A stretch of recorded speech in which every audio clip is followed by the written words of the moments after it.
Добрий день, любі діти! Сьогодні у нас заняття з малювання.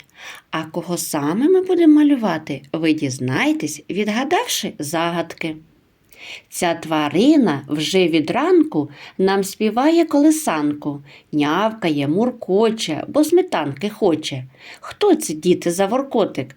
Це пухнастий сірий котик. Наступна загадка.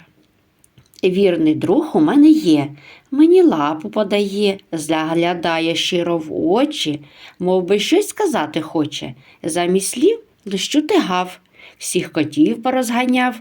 Хто? Скажіть, цей розбишака. Знають всі, що це собака. Молодці! Дома у нас з вами живуть різні тваринки. Ми любимо їх, пишаємося з ними, піклуємося про них. А ще є тварини, які живуть на вулиці. Ви, звичайно, дітки, це вже знаєте. Чи можна їх гладити, чи брати на руки? Звичайно, ні. Вони можуть поцарапати або вкусити, тим більше їх не можна дразнити та мучити. Їх можна нагодувати, але гратися, гладити – це небезпечно. У тваринки, як і у людини, бувають різний настрій. Якщо котик мурчить, ласкається, то в нього гарний настрій.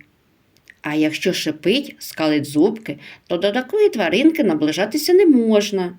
Якщо собачка виляє хвостиком, ласкається та грає, то в неї гарний настрій. А якщо гарчить, скалить зубки, то теж не можна підходити до такої тваринки. І сьогодні, дітки, я пропоную намалювати вам котика та собачку. Погляньте на екран, і я вам підібрала малюнки, як можна намалювати котика та собачку. Уважно розгляньте та намалюйте. А якщо у вас інший домашній улюбленця, то намалюйте ви свого улюбленця, а я буду чекати фото ваших робіт. Тож бажаю вам успіхів. До побачення!